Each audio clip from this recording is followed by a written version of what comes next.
All right, chest day today.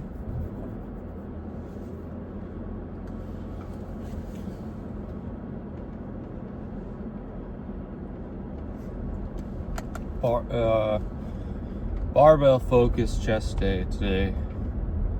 We did dumbbell focus last time, so this week, or this chest day, it's barbell. So, still very cold out, right around -8, I think. I don't know, I've been sleeping it's now Monday. So, like I said, my sleep schedule is all screwed up because of this day shift switch.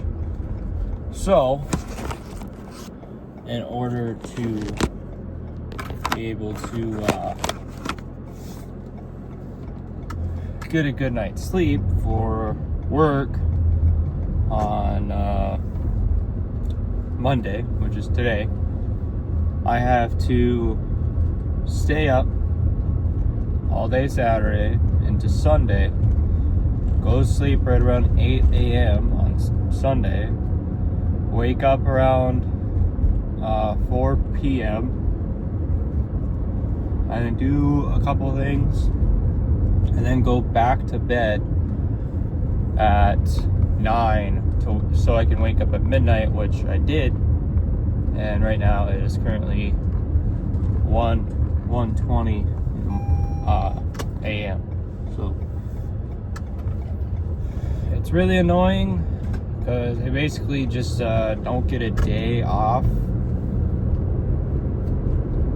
I mean, I get a day off, but I don't at the same time because I have to stay up in order to get good sleep for Monday, and I basically can't sleep at all on Sunday because I'm so used to being awake at night that I basically have to sleep deprive myself so that I can go back to bed on Sunday night. So my whole thing isn't screwed up. So that's what we did. We got it done. Went to bed at 9, woke up at midnight, like I wanted to. And before that, I went to bed at 8, and I woke up at 5 or 8. I went to bed at 8 a.m. and woke up at 5 p.m. And then I scrubbed down all the floors and all the cabinets. Did the dishes, did laundry. Just normal chore stuff, basically, to at least get something done. I don't know, I can't wait to go. I like nights,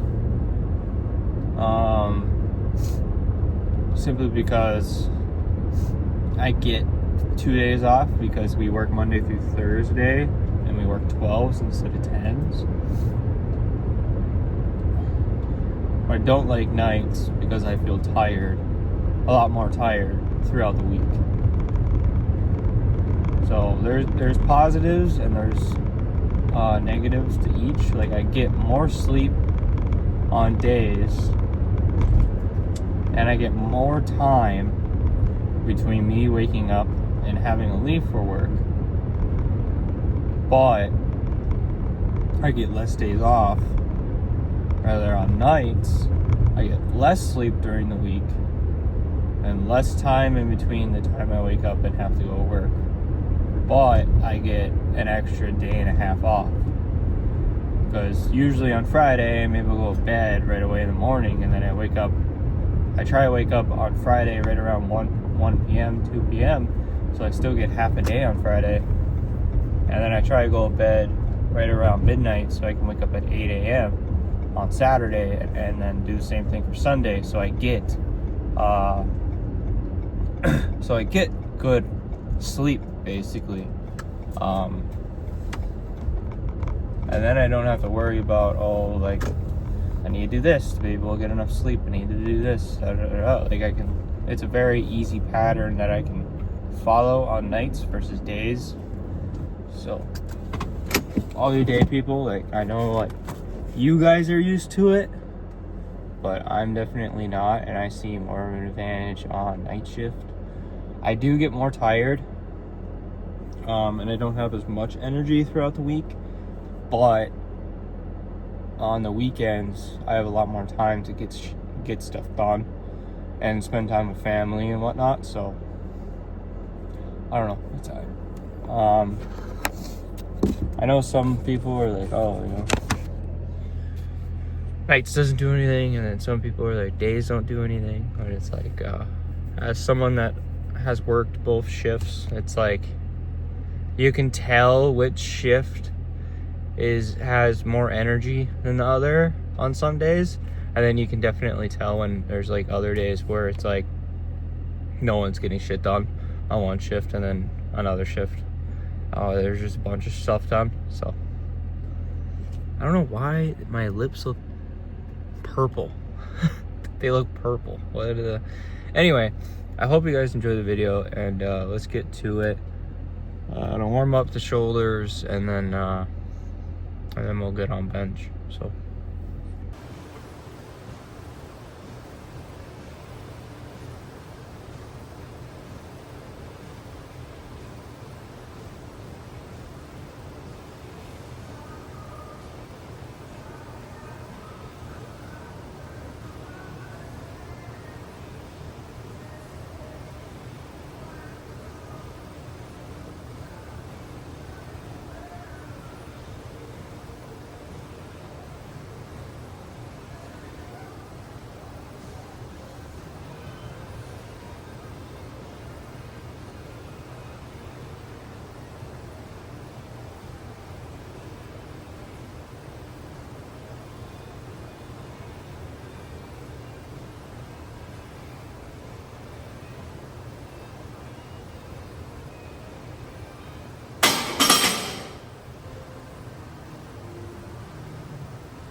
about with my sticking point on my bench, where I'm going to press as hard as I can into these bars for 3 seconds with a push, and then come back down to our chest. We're going to do that as many times as we can before we get fatigued. And we're just going to do kind of pulse reps. This is going to help with me with my more exploding power out of the bottom. And then a sticking point, that's not going to be my sticking point anymore. The sticking point always seems to be right around here. That's where I kind of put my bars at. So, you try to do lighter weight if you need it. You're not trying to fatigue yourself with weight.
All right, pretty good chest today. Got a good pump in. Yeah, it was good.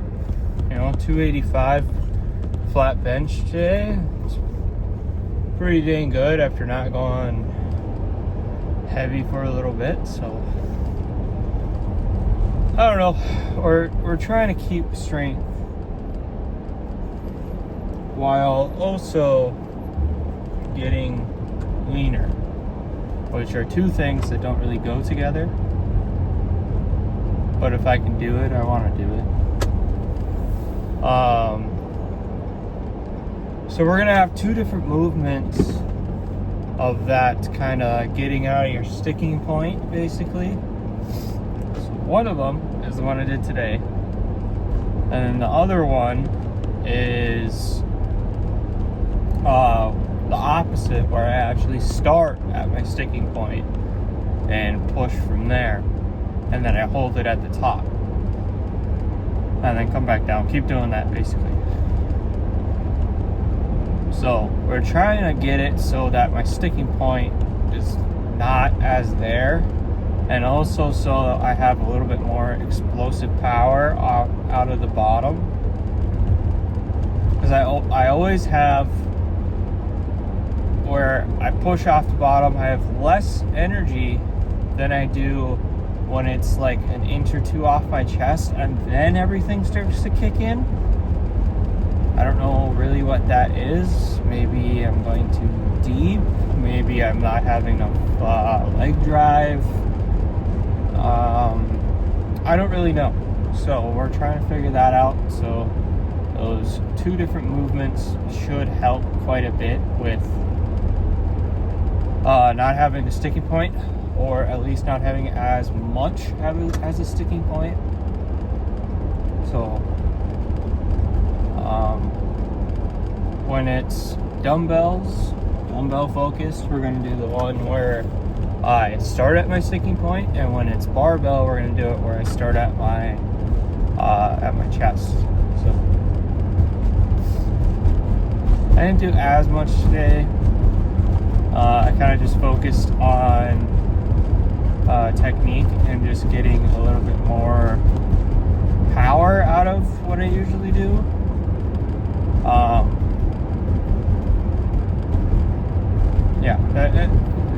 We're trying our best to figure stuff out, keep getting bigger. The dumbbell work is definitely helping with the chest, with overall size and strength. I'm feeling a lot more stable.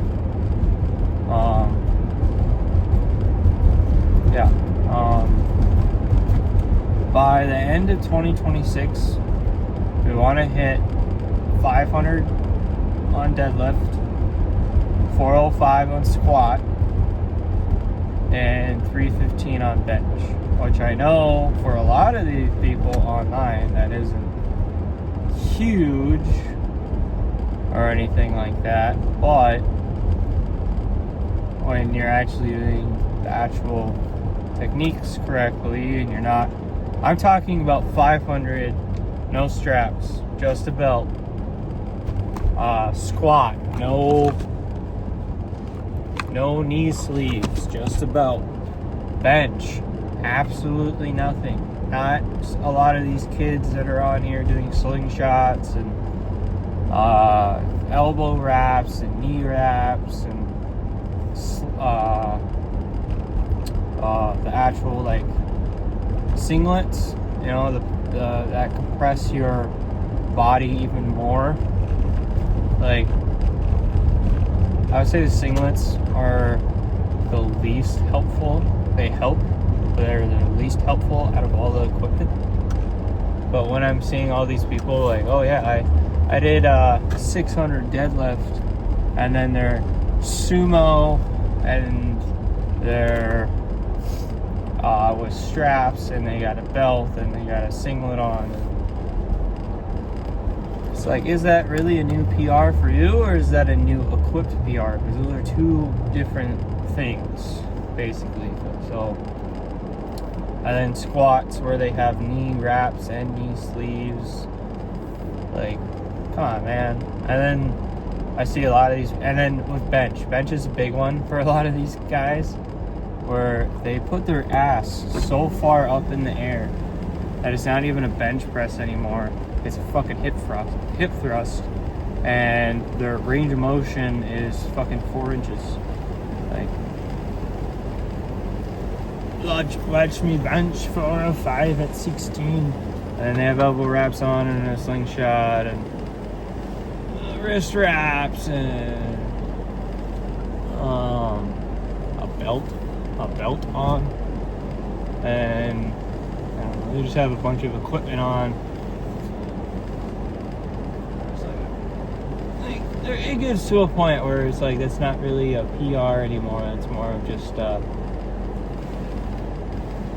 you trying to look stronger than you are, which, you know, it's whatever. Everyone has their own preference, but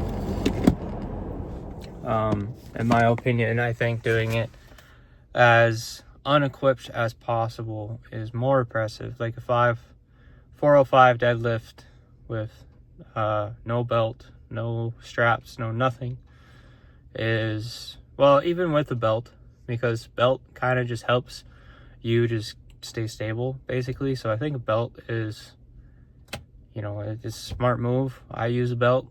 I actually have to adjust my belt. My waist has gotten too small for it. But